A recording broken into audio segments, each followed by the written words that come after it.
Aviso importante, esta historia combina hechos reales con elementos de ficción. Cualquier semejanza con personas o situaciones reales es, en parte, coincidencia. ¿Alguna vez se ha preguntado qué haría si supiera que un objeto del tamaño de una montaña viaja directamente hacia la Tierra? ¿Y que las autoridades lo saben pero no quieren que usted se entere? Me llamo Mark Williams. Bueno, ese no es mi nombre real, pero créame, si le contara el verdadero, probablemente esta conversación no duraría mucho. Fui astrónomo durante más de 20 años, especializado en cuerpos cercanos a la Tierra, lo que la NASA llama NEOS. Mi trabajo consistía en rastrear rocas espaciales que, en teoría, podían pasar cerca, o demasiado cerca, de nuestro planeta. En junio de 2023, durante una de esas noches tranquilas en el observatorio, detecté algo en las coordenadas 14:52 MRA y 2 de ADEC. Era un punto débil al principio, apenas un destello entre el ruido de fondo. Pero al ampliar la imagen y cruzar datos con otras estaciones, vi que no era un error. Era un visitante. Un visitante que coincidía de forma inquietante con un viejo conocido, el asteroide 2002 NT7. En la comunidad astronómica, el 2002 NT7 es casi una leyenda. Fue detectado hace más de 2 décadas y por un breve periodo, se pensó que podría impactar la Tierra el 1 de febrero de 2019. Luego, las órbitas fueron recalculadas y el riesgo oficialmente descartado. Pero lo que nadie fuera de ciertos círculos sabe es que aquel asteroide no desapareció. Simplemente dejó de hablarse de él. Esa noche, mientras veía la trayectoria en mi pantalla, sentí cómo la sangre se me helaba. El nuevo cálculo mostraba que el objeto, si realmente era el NT7, regresaría. Y esta vez, la fecha estimada de acercamiento era mucho más preocupante. 14 de agosto de 2028. A solo 5 años. Lo primero que hice fue contactar a un viejo colega en la NASA. No voy a decir su nombre, pero cuando respondí a su videollamada, su expresión lo dijo todo. No parecía sorprendido, parecía cansado. Mark, no puedes seguir con esto, me dijo. Ya está bajo control. ¿Bajo control? ¿Qué significa eso cuando hablamos de un asteroide que viaja a más de 24 kilómetros por segundo? Ahí supe que estaba tocando un nervio sensible, y lo que descubrí después confirmaría que la verdad no es para todos. No pude dormir esa noche. El sonido de la lluvia golpeando el techo del observatorio parecía marcar un ritmo lento, casi como una cuenta regresiva. Encendí de nuevo el sistema de rastreo y revisé los datos que había guardado en una unidad externa. Siempre hago eso, porque sé que, en cualquier momento, un servidor puede fallar misteriosamente cuando toca información delicada. Al amanecer, me dirigí a la universidad donde aún colaboraba como investigador invitado. Llevaba en la mano un sobre con impresiones de la órbita estimada y los cálculos de impacto. Sabía que si los enviaba por correo electrónico, podían interceptarlos. Cuando llegué, busqué a Laura, otra astrónoma que conozco desde hace más de una década. Al ver los papeles, frunció el ceño y me llevó a una sala sin ventanas. Mark, no debiste traer esto aquí. ¿Sabes lo que te puede costar? Me susurró. Le respondí que lo único que me costaría sería mi conciencia si me quedaba callado. Mientras observaba las gráficas, noté que ella evitaba mi mirada. Sí, es el NT7, murmuró. Pero oficialmente no existe, al menos no para el público. Me explicó que, desde hacía meses, un pequeño grupo dentro de la NASA y la ESA había estado monitoreando su regreso. Sin comunicados, sin conferencias de prensa. Solo datos encriptados y simulaciones a puerta cerrada. La razón, según ella, era evitar el pánico. Pero yo sé que no es solo eso. Si la gente supiera que un asteroide de más de 2 kilómetros de diámetro podría impactar, la economía colapsaría. Los mercados caerían y la sociedad entraría en caos mucho antes de que la roca llegara. Laura me entregó una carpeta sellada. Esto nunca existió, me dijo. Dentro había imágenes satelitales y cálculos mucho más precisos que los míos. Y lo que vi me dejó sin aliento. El punto de mayor probabilidad de impacto estaba marcado, sobre el Océano Atlántico, no muy lejos de la costa de Brasil. Minas Gerais quedaba fuera de la zona directa, pero las consecuencias globales serían inevitables. Fue entonces cuando entendí que el tiempo para actuar era ahora. Antes de que el silencio se convirtiera en sentencia, salí de la universidad con la carpeta oculta bajo mi chaqueta. No podía sacarme de la cabeza el mapa con la trayectoria proyectada. Caminaba rápido, mirando de reojo a cada persona que pasaba, con esa sensación incómoda de que ya no eres un ciudadano más, sino un blanco. Decidí no volver a casa. En cambio, tomé un autobús hacia un pequeño pueblo en las afueras, donde sabía que podía encontrar una conexión a internet anónima. Allí, en un café casi vacío, encendí mi portátil y conecté el disco externo.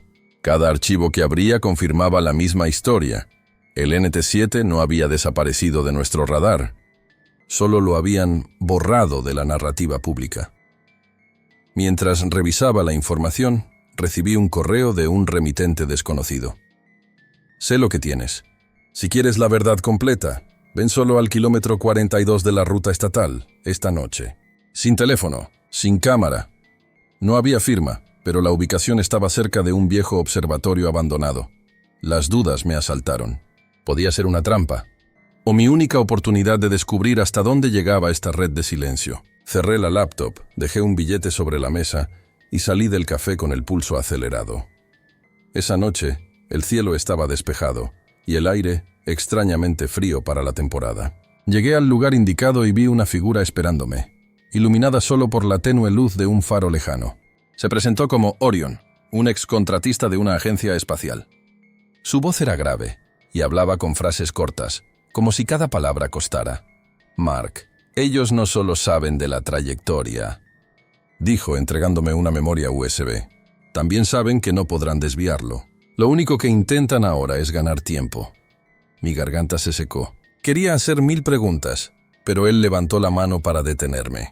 «Antes de que lo abras, entiende esto. Si decides seguir adelante, no habrá vuelta atrás». Guardé la memoria USB en el bolsillo interior de mi chaqueta, sintiendo su peso como si fuera una llave que podía abrir un abismo. Orion miró a su alrededor, nervioso, y me indicó que camináramos lejos de la carretera. «Este lugar no es seguro», susurró. «Hay más ojos vigilando de lo que imaginas». Nos internamos en un sendero entre árboles secos, hasta llegar a una cabaña deteriorada. Dentro, encendió una lámpara de queroseno y cerró las cortinas. El ambiente olía a polvo y madera vieja. «Te preguntarás por qué no publicamos esto», continuó. «La respuesta es simple: el caos. Si la gente supiera que el 2002 NT7 tiene una probabilidad alta de impacto, se derrumbarían gobiernos, colapsarían mercados, y no quedaría orden alguno para enfrentar lo inevitable». Lo miré fijamente. «¿Y qué tan inevitable es?», pregunté. Orion suspiró, apoyando las manos sobre la mesa. «Con los recursos actuales, el margen para desviarlo se cerró hace meses. Nadie lo admitirá públicamente. Pero en los cálculos internos, la fecha de impacto está marcada. 1 de febrero de 2019. Zona probable. El Atlántico Sur. El silencio se volvió insoportable. Afuera, el viento golpeaba las paredes de la cabaña como si quisiera entrar. Mi mente giraba a toda velocidad. ¿Era verdad? ¿O solo una maniobra para asustarme y manipularme? Orion me extendió una carpeta con sellos rojos de Classified. «Llévatelo. No vuelvas aquí. Y si decides hablar, prepárate para perderlo todo». Lo vi alejarse en la oscuridad, hasta que desapareció. Solo quedaba yo, con un archivo que podía cambiar el destino de millones, y ninguna certeza de sobrevivir si lo compartía. De regreso a mi apartamento en Minas Gerais, cerré con llave todas las puertas y apagué el teléfono móvil. Inserté la memoria USB en la computadora y de inmediato apareció una serie de archivos encriptados en la pantalla. Había tablas, gráficos orbitales, correos internos e incluso imágenes de telescopios que nunca habían sido divulgadas al público. Mientras descifraba los documentos, noté algo inquietante. En los registros oficiales de la NASA, la órbita del 2002 NT7 había sido ajustada meses antes, indicando que el riesgo de impacto se había reducido prácticamente a cero. Pero en los cálculos internos que Orion me entregó, la trayectoria apuntaba directamente a la Tierra, con un punto de impacto muy claro. Esa noche no pude dormir. Cada vez que cerraba los ojos, veía el mapa con la línea roja atravesando el espacio y acercándose a la atmósfera. La diferencia entre lo que el mundo creía y lo que yo sabía era abismal. Decidí cruzar la información con bases de datos de observatorios independientes. Para mi sorpresa, algunos ya habían detectado pequeñas discrepancias, pero sus páginas desaparecieron repentinamente de la red. Otros investigadores dejaron de responder a mis correos. Empecé a sentir que no estaba tratando solo con un secreto astronómico, sino con algo mucho más grande, donde la ciencia, la política y los intereses ocultos se mezclaban. Fue entonces cuando recibí un correo anónimo. Sin asunto, con una sola frase. Ellos saben que tienes los datos. Borra todo o serás el próximo. Mi corazón se aceleró. Ya no estaba simplemente investigando. Ahora era parte de la conspiración. El mensaje anónimo me dejó paralizado frente a la pantalla. No había remitente identificable y la dirección de origen estaba enmascarada a través de múltiples servidores. Era imposible rastrear quién lo había enviado. Pero el tono no dejaba lugar a dudas. Sabían exactamente quién era yo y qué tenía en mis manos. Decidí actuar como si nada hubiera pasado. Guardé la memoria USB en un doble fondo dentro de una caja de herramientas y borré todo rastro de los archivos del disco duro. Aún así, sabía que si realmente querían encontrarme, nada de eso serviría. Los días siguientes fueron una mezcla de paranoia y adrenalina. Notaba autos estacionados durante horas frente a mi edificio, rostros que parecían repetirse en diferentes lugares y un silencio extraño en mis llamadas telefónicas, como si hubiera alguien más en la línea. Mientras tanto, seguía revisando los documentos en una computadora vieja y sin conexión a Internet. Cuanto más analizaba los datos, más claro se volvía. La trayectoria del 2002 NT7 no era un simple error de cálculo. Había proyecciones precisas, estudios de impacto y hasta simulaciones de evacuación para zonas específicas del planeta. El archivo más perturbador llevaba como título Protocolo Phoenix. Contenía un plan de acción para gobiernos seleccionados, priorizando la protección de ciertas áreas estratégicas y dejando vastas regiones del mundo sin asistencia. Comprendí que la verdad no solo estaba siendo ocultada, estaba siendo administrada, dosificada y utilizada como herramienta de control. Fue entonces cuando Orion volvió a contactarme, esta vez con una videollamada encriptada. Su rostro estaba pálido y su voz más urgente que nunca. Mark, no queda mucho tiempo. O cuentas lo que sabes, o pronto será demasiado tarde. La madrugada en el observatorio se sentía densa, como si el aire mismo supiera que estaba a punto de revelarse algo que no debía. Mark Williams estaba solo en la sala principal, rodeado por el zumbido constante de las máquinas y el suave parpadeo de las luces de los monitores. La inmensidad del cielo nocturno se desplegaba frente a él a través de la enorme cúpula abierta. Pero su atención estaba fija en una secuencia de datos que acababa de aparecer en pantalla. La línea roja, irregular y veloz, marcaba una trayectoria inusual. No era un simple asteroide cualquiera, no. Aquello coincidía exactamente con las coordenadas de un objeto registrado décadas atrás, el temido 2002 NT7. Sin embargo, las cifras no correspondían a lo que recordaba de los archivos oficiales. La nueva proyección mostraba un acercamiento mucho más agresivo, con un margen de impacto que se estrechaba peligrosamente. Mark entrecerró los ojos y aumentó el zoom digital. La magnitud de la amenaza se volvía cada vez más clara. En menos de 2 décadas, ese fragmento de roca y metal, viajando a decenas de miles de kilómetros por hora, podría cruzar el punto exacto de intersección con la órbita terrestre. Sintió un escalofrío recorrerle la espalda.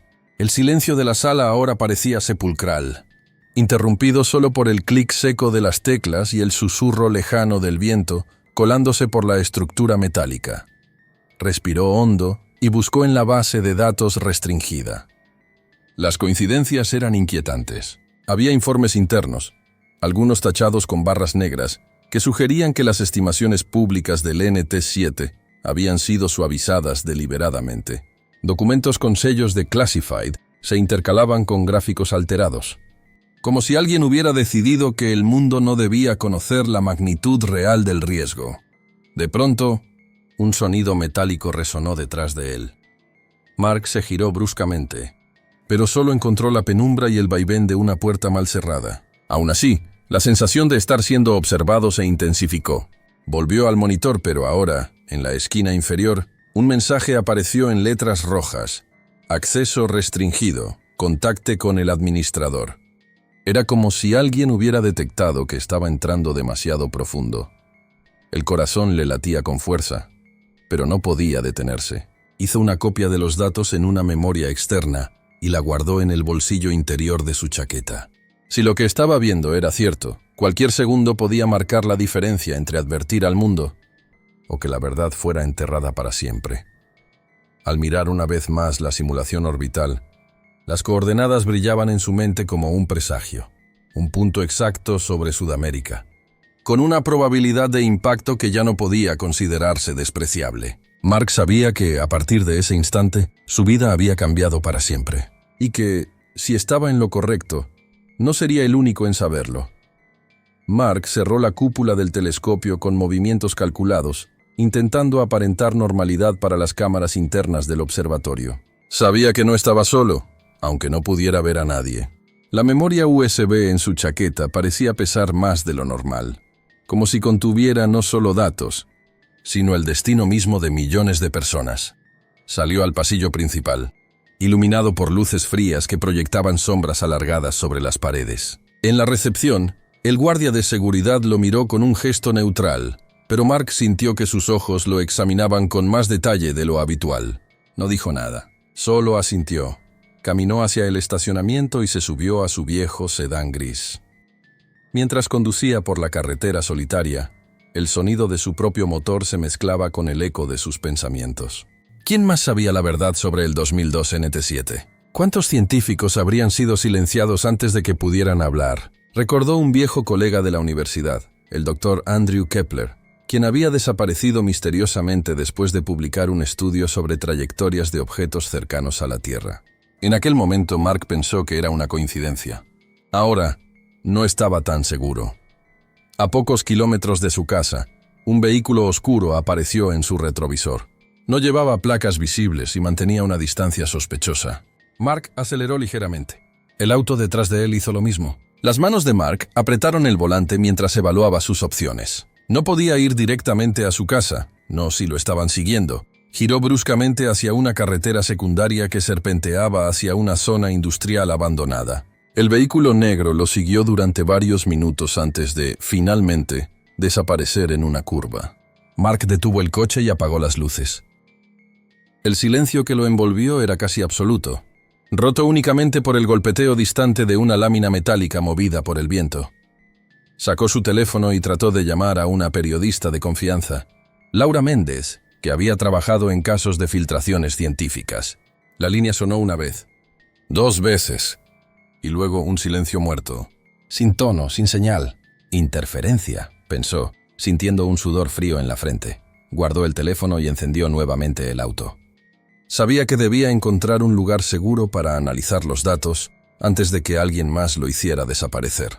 La imagen de la simulación orbital no dejaba de repetirse en su mente. Un punto rojo acercándose inexorablemente hacia el planeta, mientras los números caían como una cuenta regresiva invisible. Esa noche, Mark no volvió a casa. En cambio, condujo hacia una cabaña remota que pertenecía a un viejo amigo de su familia. Allí, sin cámaras, sin internet y con un generador de energía propio, podría trabajar sin ser detectado. O al menos, eso esperaba. Lo que no sabía era que, a cientos de kilómetros de distancia, en una sala oscura del complejo de defensa espacial, 3 hombres observaban su ubicación en tiempo real a través de un mapa satelital, y uno de ellos, con voz fría, dio una orden que resonó como una sentencia. No debes salir de allí con esa información. La cabaña estaba cubierta de polvo y olía a madera vieja, pero para Mark era el refugio perfecto. Encendió el generador y una tenue luz amarilla iluminó la pequeña sala. Sobre una mesa desgastada colocó la memoria USB, su laptop personal y un cuaderno de notas que siempre llevaba consigo. Insertó la memoria y, mientras el sistema reconocía el dispositivo, un pensamiento fugaz lo atravesó. Si me atrapan aquí, nadie sabrá la verdad. El archivo principal se llamaba NT7 Impact Projection to Final Docs. No era un nombre técnico cualquiera. El uso de la palabra final lo inquietó profundamente. Abrió el documento y su respiración se volvió más pesada. Había gráficos, tablas y simulaciones orbitales que mostraban el impacto del asteroide en un punto del Océano Atlántico, cerca de las costas de Sudamérica. El margen de error era mínimo. La fecha, 1 de febrero de 2019, a las 04:22 UTC. Ese dato ya había pasado. pero las notas adicionales indicaban algo más. Posible desviación de trayectoria no confirmada. Riesgo activo hasta nueva actualización.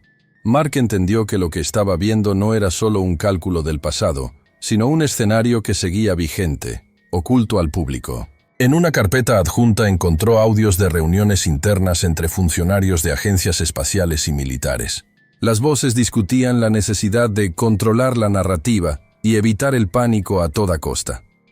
Mientras escuchaba uno de esos audios, un ruido seco afuera lo puso en alerta. Apagó la luz y se acercó a la ventana. En la distancia, 2 puntos de luz se movían lentamente. Faros de un vehículo que avanzaba por el camino de tierra hacia la cabaña. Mark cerró la laptop, guardó la memoria en el bolsillo interior de su chaqueta y apagó el generador. El silencio volvió, pero el ruido del motor se hacía más fuerte. Sabía que no podía quedarse. Tomó una linterna y salió por la puerta trasera, adentrándose en el bosque. Cada paso sobre las hojas secas sonaba demasiado fuerte para su gusto. El vehículo se detuvo frente a la cabaña y 2 siluetas bajaron. Una de ellas llevaba algo que parecía un dispositivo de rastreo. Mark se escondió detrás de un tronco caído, conteniendo la respiración. Los hombres caminaron hacia la entrada, revisaron el interior y comenzaron a hablar en voz baja. No alcanzó a escuchar todo, pero captó claramente una frase. El objetivo está cerca. Mark retrocedió lentamente, alejándose de la zona iluminada, hasta que el sonido de sus perseguidores se desvaneció. Sabía que la cabaña ya no era segura y que, a partir de ese momento, cada movimiento suyo sería observado. Mientras caminaba en la oscuridad, solo una idea lo mantenía en pie.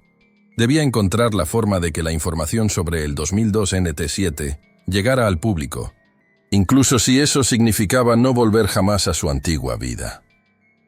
Avanzó entre los árboles guiado solo por la luz pálida de la linterna. Cada crujido de las ramas sonaba como un disparo en la noche. Mark decidió bordear el arroyo y seguir corriente abajo. Recordaba que, a pocos kilómetros, había una antigua estación de bombeo abandonada donde podría ocultarse y reorganizar sus ideas. El frío del agua en los tobillos le despejó la mente. Si quería sobrevivir, necesitaba un plan que no dependiera de teléfonos, correos, ni nada que pudiera ser rastreado. Cuando por fin alcanzó la construcción de concreto, empujó la puerta oxidada y entró. El eco de sus pasos rebotó en las paredes húmedas. Sacó el cuaderno, respiró hondo y comenzó a escribir. Horarios, matrículas de vehículos vistos, coordenadas de la cabaña, nombres en clave de los archivos. Si lo atrapaban, alguien debía poder reconstruir la historia. Rasgó varias hojas, las dobló y las ocultó dentro de un conducto de ventilación, dejando una marca casi imperceptible en la rejilla. Era su llave muerta. Si no volvía en 2 días, un estudiante suyo, al que había instruido para revisar un experimento, pasaría por allí. El amanecer lo encontró con los ojos ardiendo. Necesitaba aliados reales, pensó en Laura Méndez otra vez. Arriesgado, sí, pero ella era la única periodista que no vendería la historia antes de verificarla. Caminó hasta el pueblo más cercano, alquiló un cuarto por horas en una pensión barata y pidió usar el teléfono dañado del vestíbulo. La línea crepitó, como si una tormenta eléctrica viviera dentro del cable. Después de 3 intentos, la voz de Laura apareció, cansada y alerta. «No hables nombres», dijo sin saludo. «Dime solo si estás seguro». Vi proyecciones internas. Impacto sobre Atlántico. Protocolo de silencio. ¿Fecha? Marcada y tachada. El riesgo sigue activo. ¿Hay algo más? Mark dudó. Un objeto no natural orbitando cerca del NT-7. Hubo un silencio largo. Nos vemos en la vieja estación de buses. Trae copia de todo. Si no llegas en 1 hora, asumo lo peor. Colgó y salió. En la calle, un camión de reparto bloqueaba parcialmente la vista del boulevard. Mark se detuvo. Del otro lado, un sedán negro encendió y apagó los faros una vez. La misma coreografía de la noche anterior. No corrió. Caminó como si nada mientras repasaba mentalmente la ruta de escape. Doblar, atravesar el mercado, bajar por el callejón con grafitis, subir al tercer bus, sentarse atrás. Respiró. Subió. Laura ya lo esperaba sentada con una gorra y gafas oscuras. No perdieron tiempo. En el baño de la terminal, con el secador de manos haciendo ruido, ella conectó una pequeña laptop blindada a su propio pendrive. Mark descargó solo un subconjunto: órbitas, el audio del control de narrativa y una imagen borrosa del objeto alargado junto al NT7. «Con esto puedo publicar que mienten», dijo Laura. «Pero si quiero que no lo tumben en 10 minutos, necesito algo más. Un motivo. ¿Por qué ocultar el riesgo en vez de movilizar al planeta?» Mark tragó saliva. «Porque quizá el objetivo no es evitar el impacto». Alzó la vista. «¿Y si alguien necesita que ocurra en condiciones controladas?» Laura lo miró como se mira a un amigo que está a punto de cruzar una línea. «Estás diciendo que no solo están escondiendo datos, están gestionando el evento». «Estoy diciendo que el protocolo Phoenix prioriza a ciertas regiones y deja a otras a su suerte». «¡Eso no es ciencia!» «Es selección». Un golpe sordo interrumpió la conversación. Alguien empujó la puerta del baño. Laura cerró la tapa de la laptop, apagó el pendrive y se lo devolvió. «Nos movemos», susurró. Entraron al pasillo abarrotado. Mark sintió la USB como un corazón extra en el bolsillo. Un guardia de seguridad cruzó frente a ellos hablando por radio. 2 hombres con cortes militares revisaban discretamente los andenes. Laura tiró de Mark hacia una tienda de revistas. «Minuto 1 de persecución», dijo ella con calma. «Escúchame, voy a subir esto a 3 nodos fuera del país. Si caes, la historia sigue, pero necesito tu última respuesta. Y necesito que te comprometas con ella». Ella sostuvo su mirada. Fue entonces cuando Mark formuló por fin la segunda pregunta que lo había estado rodeando desde la cabaña y que solo respondería al final, si sobrevivía. ¿Y si el 2002 NT7 no es la amenaza principal, sino la cortina que oculta lo que realmente viene detrás? Laura asintió, como si hubiera esperado exactamente esas palabras. Entonces cambiamos el ángulo. No un asteroide puede caer, sino hay algo pegado a él y nadie quiere que lo veas. Eso no lo tumban tan fácil. Un bus abrió puertas. La gente comenzó a subir. Laura se mezcló con el grupo sin volverse. Mark dio 2 pasos para seguirla y se detuvo en seco al ver su propio reflejo en el vidrio del andén. Detrás, a 2 metros, el hombre del sedán negro lo observaba con una pequeña sonrisa, como quien confirma que la presa tomó el camino correcto. El motor del autobús rugió. Mark subió. Las puertas se cerraron, y la ciudad ajena siguió su curso, mientras un secreto del tamaño de un mundo se movía, silencioso, entre planetas. El autobús avanzó con traqueteo cansado por la avenida, mientras la terminal quedaba atrás como un hormiguero de ruido. Mark eligió el último asiento junto a la ventanilla. Laura se sentó 3 filas delante, lado pasillo, el gorro tapándole la mitad del rostro. Ninguno se miró. Las reglas eran simples: no crear patrones, no intercambiar objetos a la vista, no hablar más de lo necesario. El paisaje urbano se volvió zona industrial, luego descampados interrumpidos por depósitos y antenas. Cada poste de luz proyectaba sombras inclinadas que subían y bajaban por el interior del bus como olas. Mark apoyó la frente en el vidrio, y por un segundo volvió a ver ese destello alargado pegado a la órbita del NT7. No era una roca. Era un algo que rechazaba el brillo como lo haría un metal pulido. La imagen era pésima, pero la simetría traicionaba el origen natural. Cuando un cuerpo celeste se parte, no se vuelve recto. Se vuelve irregular. El bus frenó. Subió un vendedor con un manojo de caramelos. Nada. Luego 2 chicos con mochilas. Nada. En la tercera parada entraron 2 hombres con camperas iguales. Mark bajó la vista. Uno caminó hasta el medio del pasillo. El otro se quedó cerca del conductor. No dijeron palabra. Tampoco compraron boleto. Los ojos de Laura buscaron, sin buscar, el reflejo del parabrisas. El del medio llevaba un auricular transparente pegado al cuello. Mark fingió revisar mensajes en un teléfono apagado. Con la uña levantó la pestaña milimétrica del forro de su chaqueta y deslizó la USB dentro del doble fondo. Si lo registraban, encontrarían el bolsillo interior. Si eran mejores, encontrarían el forro. Pero si eran excelentes, sabrían que faltaba un segundo compartimento. Apostó a que no tendrían tiempo para 3 capas. El hombre del medio comenzó a caminar, sosteniéndose de los respaldos como cualquier pasajero. Detuvo su marcha al nivel de Laura, clavó la mirada en el pasillo y siguió. Cuando quedó a 2 filas de Mark, el autobús se sacudió por un bache y la lámpara del techo parpadeó. En ese microsegundo de sombra, Laura se levantó. No corrió. Cambió de asiento con una anciana que subía con dificultad, ayudándola como si nada. El gesto desacomodó la geometría perfecta de la persecución. El hombre miró atrás. No vio a la misma persona donde esperaba verla. Siguió de largo. En el siguiente cruce, Laura tiró del timbre. El conductor frenó. Ella bajó por la puerta trasera sin volver la cabeza. Mark esperó 2 calles más y descendió por la delantera. El aire de afuera olía a agua estancada y caucho caliente. Caminó sin prisa hacia la esquina acordada. Laura surgió de una ferretería con una bolsa de tornillos que no necesitaba. «Plan B», dijo apenas moviendo los labios. Nodo fuera del país, satélite de baja órbita, subida en ventana de ruido. 5 minutos. Atravesaron un pasillo de locales vacíos hasta un cibercafé a medio morir, con letreros apagados y ventiladores colgando como hélices vencidas. Laura pagó 1 hora en efectivo y ocupó una cabina al fondo. Mark se quedó en otra, diagonal, con la pantalla encendida en un buscador cualquiera. La periodista conectó su propio pendrive y una antena USB con carcasas plásticas pegadas con cinta. «No es Wi-Fi», susurró. «Es enlace UHF camuflado. Si nos bloquean la subida por red, lo mando por aire». Mark abrió el cuaderno. Dibujó de memoria el contorno del objeto adosado al NT7, un cigarro oscuro, con una especie de aleta simétrica en un extremo. Escribió debajo: «No giro tumbling. Mantiene actitud». Eso era lo peor. Si conserva actitud, responde a control o a diseño. Y si responde, alguien lo controla o lo diseñó para que no se desestabilice. ¿Quién? ¿Desde dónde? El ventilador del techo chilló. 3 computadoras al frente se apagaron al mismo tiempo. La de Laura siguió viva, alimentada por una batería ajena.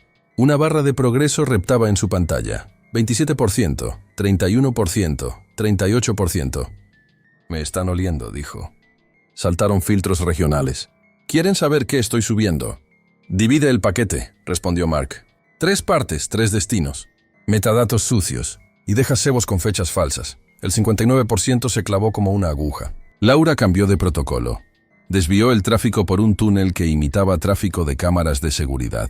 La barra revivió, 62%, 74%, 88%. En el 93%, el local entero se quedó sin energía. Un golpe seco en el tablero general disparó chispas azules. En la oscuridad, se escuchó el acelerón de un coche que frenaba justo frente a la persiana.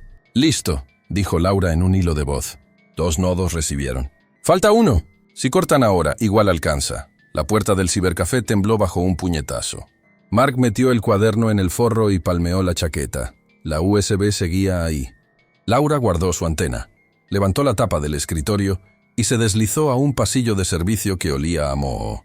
«Por acá», ordenó. Salida a la calle lateral. Emergieron a un patio con tanques de agua y cables cruzando como telarañas. Del otro lado, un muro bajo. Laura se apoyó, trepó y cayó del lado externo. Mark la imitó. Atrás, la persiana del local se abrió con un chirrido que dolía en los dientes. Voces. Pasos. Radio. Corrieron 3 cuadras sin mirar atrás. En la esquina, Laura se detuvo. Apoyó las manos en las rodillas y sonrió sin humor. Ahora ya no es si nos creen, es si nos alcanzan. Mark asintió, todavía con el pecho en llamas. Entonces adelantemos o final, dijo. Si la segunda pregunta es cierta, tenemos que probarla ya. Que el NT7 es la cortina y que lo que viene detrás no quiere ser visto. Laura miró el cielo limpio, de un azul cruel. Consigue otra imagen, una sola, que muestre ese cigarro con referencia de tamaño. Si la tenemos. Se acaba el debate, se acaba el silencio. El teléfono desechable de Mark vibró con un número sin identificación. Un mensaje, solo 3 palabras y una coordenada. Ventana orbital abierta. Orion. Laura le sostuvo la mirada. Última corrida, Mark. Después de esto, o nos callan, o no podrán callar a nadie más. Y caminaron hacia el punto de encuentro, con la certeza de que, cuando miraran arriba, ya no verían solo un asteroide. Verían, por fin, aquello que se esconde a su sombra. Mark permanecía sentado en su escritorio, la mirada fija en los cálculos que había repetido una y otra vez. No era un error de software, no era una coincidencia matemática. Las proyecciones estaban ahí, frías y exactas. El 2002 NT7 tenía una probabilidad real, aunque pequeña, de impactar contra la Tierra. Y lo más inquietante no era el dato en sí, sino lo que había descubierto en paralelo. Correos internos, sellados con la clasificación Eyes Only, en los que se discutía un protocolo para minimizar la reacción pública. En otras palabras, ocultarlo. Mientras su respiración se aceleraba, recordó la advertencia de su colega retirado, el Dr. Stevens. No se trata solo de la ciencia, Mark. Se trata de quién controla la verdad. Ese eco en su mente le confirmaba que estaba entrando en un terreno peligroso. Decidió contactar a Lara, una periodista independiente conocida por no ceder a presiones. A través de un canal cifrado, le envió fragmentos de los cálculos y las proyecciones visuales. Horas después, recibió un mensaje corto. Reunión. Lugar habitual. No uses tu teléfono. Esa noche, en un café poco iluminado, Lara llegó con un maletín. Sacó unos documentos impresos que no deberían existir fuera de las instalaciones de la NASA. Eran reportes de reuniones privadas con representantes del Departamento de Defensa. Ahí claramente se hablaba de Operación Eclipse, una estrategia para manipular datos públicos, desviar la atención mediática y preparar una narrativa alternativa si el asteroide mostraba riesgo real. Mark sintió un nudo en el estómago.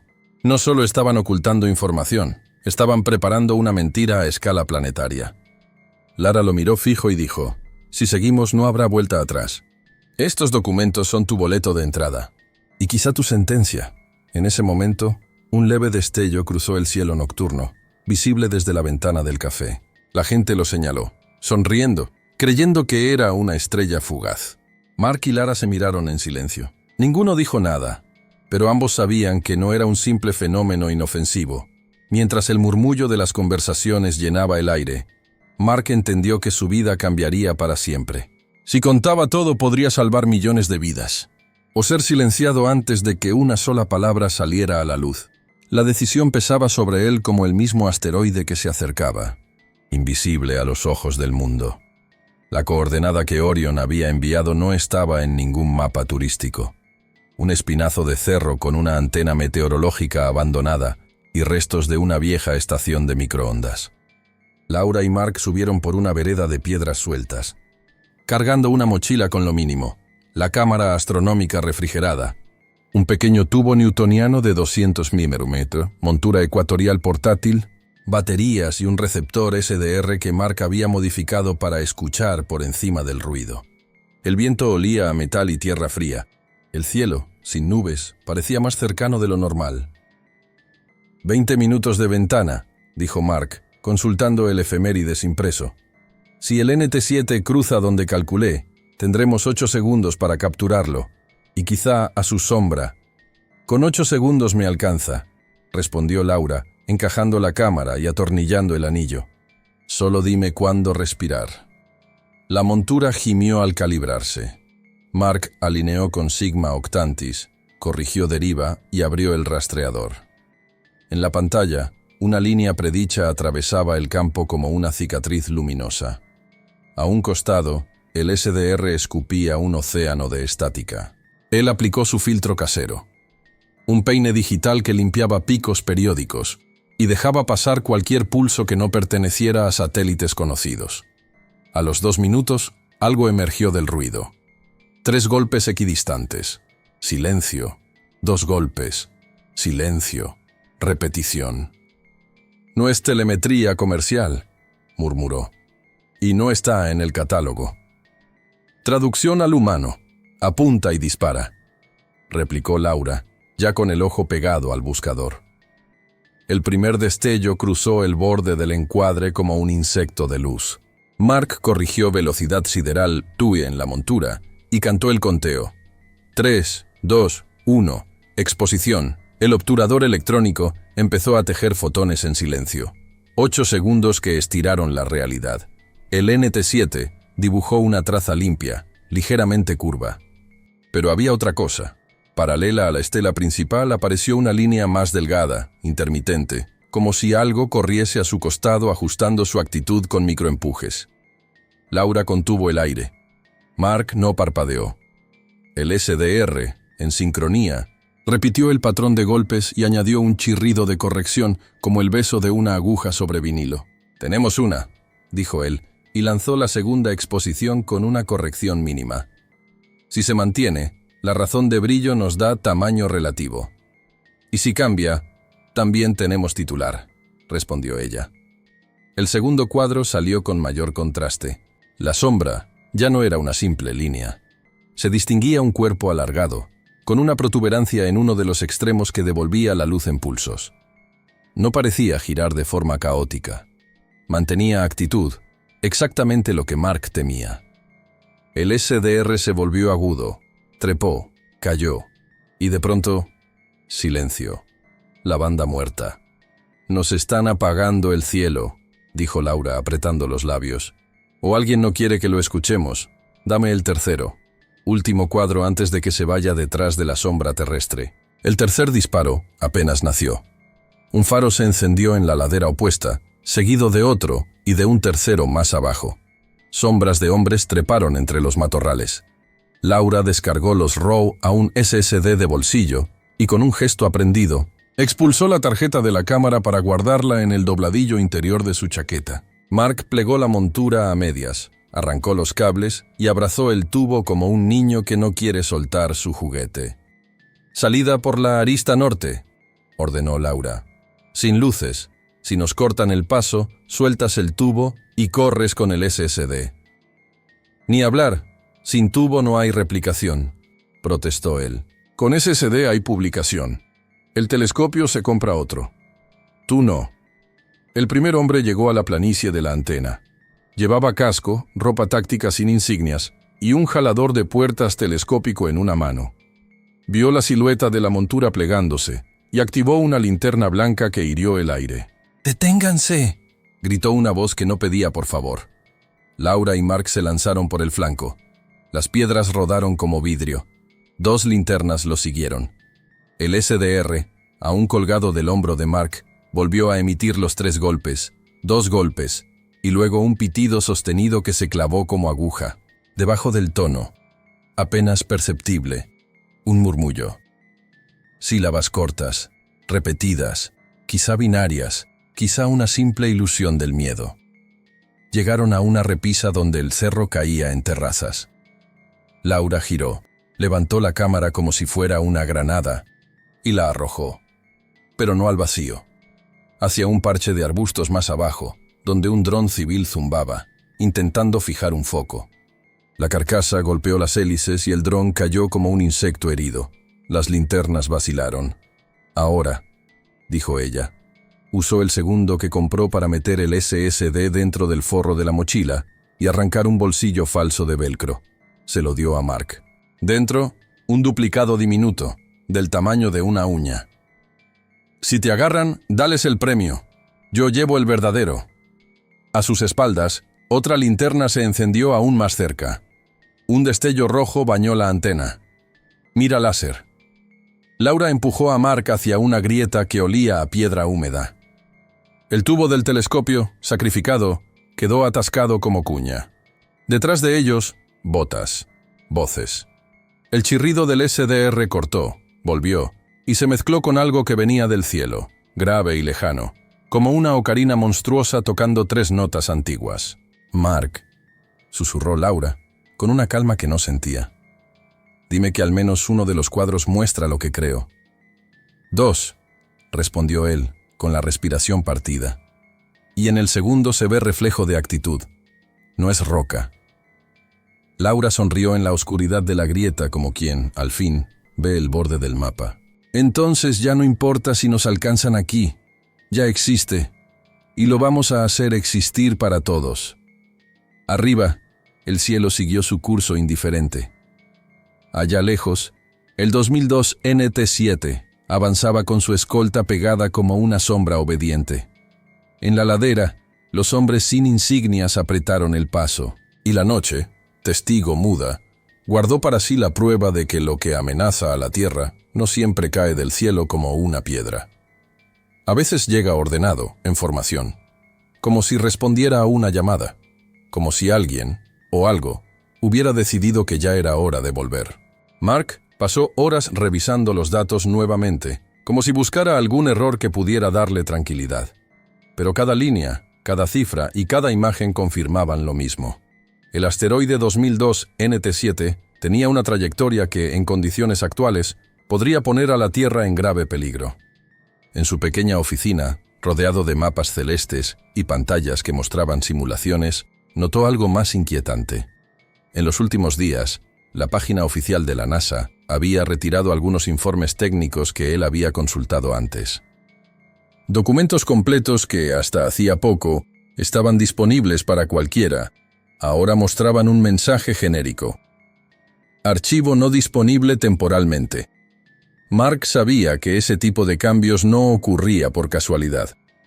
Con sus años de minería experiencia, podía reconocer cuando alguien quería ganar tiempo o desviar la atención. La prensa internacional, que había mencionado el 2002 NT7 en informes breves, ahora apenas lo nombraba. Parecía que todo estaba siendo silenciado poco a poco. Esa noche, mientras ajustaba la simulación del impacto, recibió un correo anónimo. El remitente no tenía nombre, solo una dirección encriptada. El mensaje era corto, pero lo dejó helado. No sigas, ya has visto demasiado. Nos estamos preparando, tú también deberías hacerlo. Mark leyó esas palabras varias veces, intentando entender si era una advertencia o una amenaza. Lo más inquietante era que el remitente adjuntó una imagen. Era una captura de su propia pantalla, tomada mientras él observaba la órbita del asteroide unas horas antes. Alguien, en algún lugar, estaba vigilando cada paso que daba. Decidió imprimir todos sus hallazgos y guardarlos en una caja de metal. Si algo le pasaba, al menos habría un registro físico. Mientras lo hacía, no podía dejar de pensar en la pregunta que había evitado durante días. ¿Y si no se trataba solo de un asteroide? ¿Y si había algo más, algo que no figuraba en ninguna base de datos pública? A medida que esa idea crecía en su mente, comprendió que su investigación estaba entrando en un territorio peligroso. El 2002 NT7 ya no era solo un tema científico. Ahora era una pieza central en un juego que involucraba silencio, control de información y quizás algo mucho más grande que una simple roca espacial. Esa noche, Mark no pudo dormir. Cada ruido fuera de su casa le parecía una señal de que lo estaban vigilando.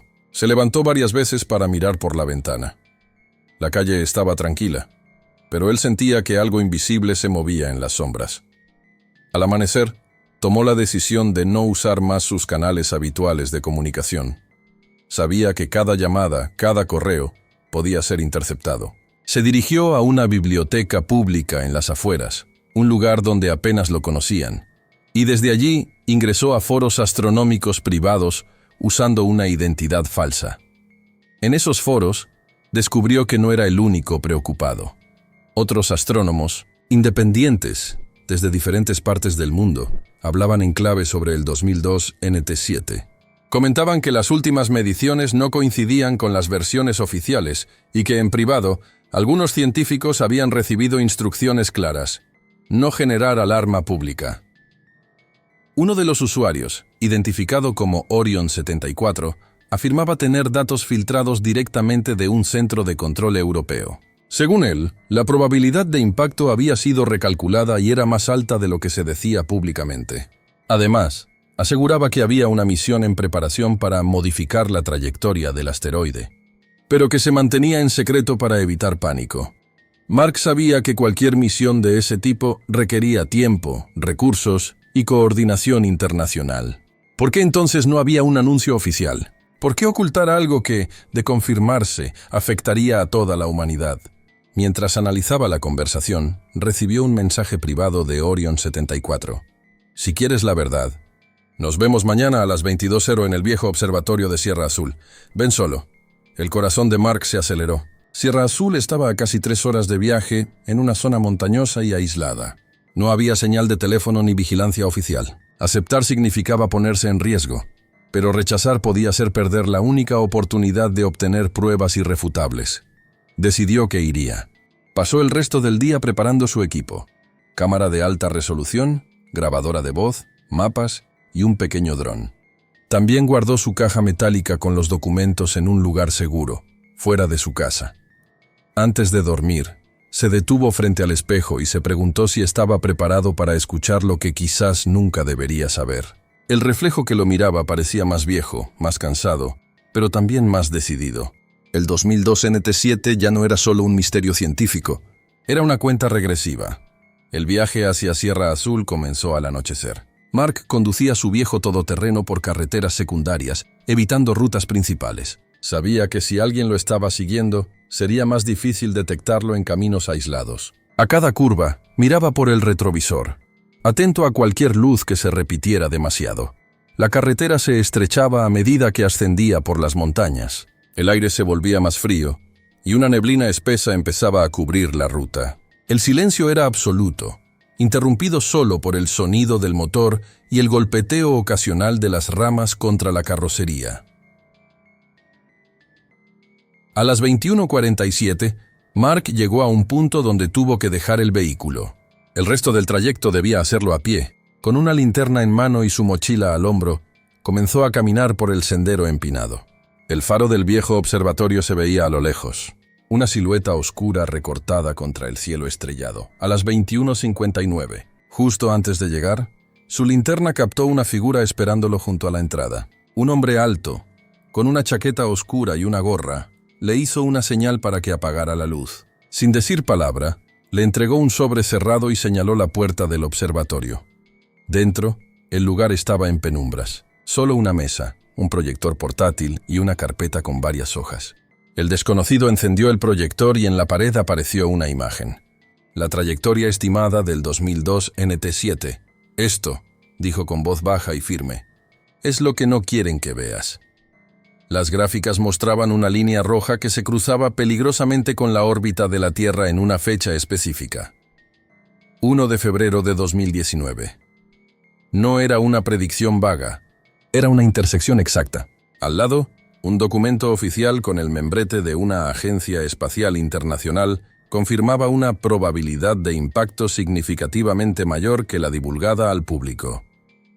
¿Por qué ocultarlo?, preguntó Mark, sintiendo que su voz temblaba. Porque aún hay una mínima posibilidad de desviarlo, respondió el hombre. Pero no quieren que el mundo entre en caos antes de tiempo. Y si la misión falla, nadie podrá hacer nada. Mark sintió un nudo en el estómago. Quería hacer preguntas, pero el desconocido cerró la carpeta y se la entregó. Esto es todo lo que puedo darte. Si decides publicarlo, será tu responsabilidad. Y tu condena. Antes de que Mark pudiera responder, el hombre salió del observatorio y desapareció en la oscuridad. Afuera, el viento soplaba con más fuerza, y la sensación de que algo mucho más grande que él estaba por suceder lo dejó paralizado por un momento. Mientras bajaba la montaña, solo una idea retumbaba en su cabeza. Ahora tenía pruebas. Pero con ellas, también había cruzado una línea de la que no podría volver atrás.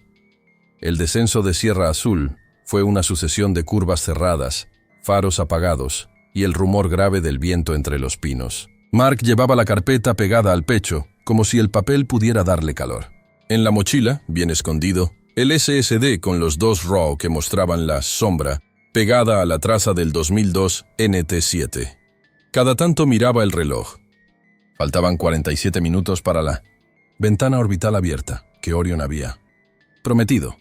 Un hueco de tráfico donde podían lanzar la historia, sin que los filtros automáticos la tumbaran en segundos. A las 23:28, Mark y Laura entraron a un estacionamiento subterráneo casi vacío. El concreto sudaba humedad y las luces parpadeaban como si alguien jugara con el voltaje. Laura abrió su portátil blindada sobre el capó, conectó la antena UHF, el módem satelital de baja órbita y un microinversor escondido en una lata de refresco.